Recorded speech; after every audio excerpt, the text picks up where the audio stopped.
Hello everyone. Once again, welcome back to my mini vlog. र आज चाहिँ म मिनी भ्लग धेरै धेरैको बादमा गर्दैछु है। र आजको दिनमा कसरी बित्यो र के गर्यो भन्दा चाहिँ आज चाहिँ म दिदीसँग माथि मामा र फुपूको घरमा गएको थिएँ। सो त्यहाँ पुग्दा चाहिँ यो डगी तपाईँले हेर्न सक्नुहुन्छ। यस्तो माया लाग्दो हामीलाई हेरिरहेको छ। यो डगीलाई चाहिँ दादाले माथि नर्थ सिक्किमको बोर्डरबाट ल्याउनु भएको रहेछ है। ऊ चाहिँ के हो भन्दा भोटे कुकुर हो यो चाहिँ।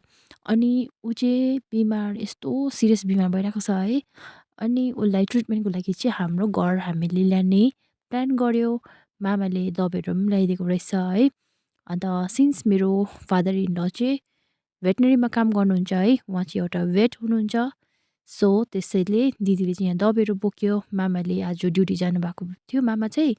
अनि फर्केर आउँदा दबाईहरू पनि लिएर आउनुभएछ। अनि दादा चाहिँ यहाँ हेर्नुहोस् पप्पीलाई बोकेर हिँडिरहेको छ। सो हामी यहाँ भ्लग गर्दै जाँदै थियो।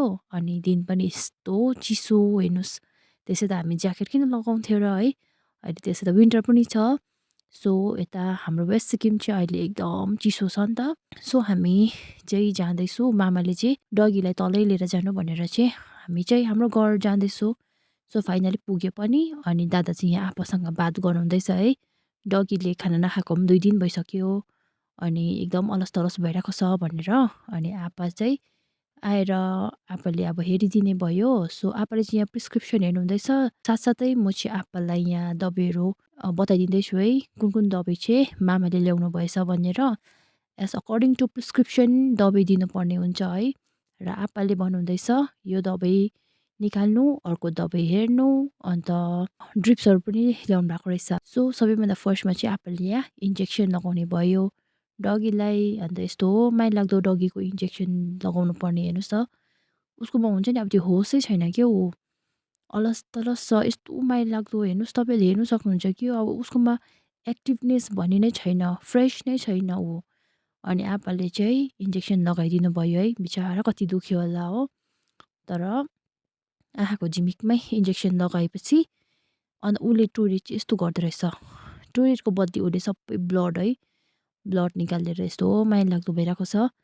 तर पनि वी आर स्योर द्याट दबाईले चाहिँ धेरै काम गर्छ भन्ने चाहिँ हाम्रो आश छ है। अनि उसलाई चाहिँ अब दबाईले अब कतिको असर गर्छ हामी हेर्दै जानेछौँ है। अन्त हेर्नुहोस् त हो यस्तो माया लाग्दो। अनि उसलाई चाहिँ अरू दबाईहरू पनि खुवाइदिनु भयो है आप्पाले। र ड्रिप्स चाहिँ भोलि मात्रै लगाउने प्लान भयो। किनभने ऊ धेरै ब्याक भएको थियो नि त, मतलब धेरै फ्रेस भयो। अनि दादा चाहिँ यहाँ रिसाउनु हुँदैछ है। जहिले बहिनीले यहाँ भिडियो मात्रै भ्लग गर्छ, जहिले सुट मात्रै गर्छ भन्दै ऊ ब्याक ब्याक हुँदै भाग्नु हुँदैछ होइन। अब उहाँको हिँड्ने तरिका पनि हेर्नुहोस् न, ऊ क्यामेरादेखि भागेको हो नि त यो चाहिँ। अनि अर्को डगी पनि छ यहाँ है। हाम्रो घरमा चाहिँ उसको नाम चाहिँ इमु हो। इमु चाहिँ छक्कै परेर हेर्दैछ। अनि दिदी र दादा चाहिँ काम सकेर पनि फर्किनु हुँदैछ हो। अनि दिदी चाहिँ मेरो छोरासँग बोल्नुहुँदैछ बाई बाई भन्दै। अन्त भोलि चाहिँ मेरो घरमा आउनु, म तिमीलाई ऊ तल बाटोमा लिन आउँछु, तिमी चाहिँ मेरो घरमा जानुपर्छ है ल भनेर चाहिँ यहाँ मेरो छोरालाई भन्दैछ। अन्त मेरो छोराले चाहिँ हुन्छ बडी तपाईँ कहाँ लिन आउँछ मलाई भन्दै हातमा मिठाई बोकेर चाहिँ हेर्नुहोस् न। आजको लागि यति नै छ। बाई बाई साथीहरू।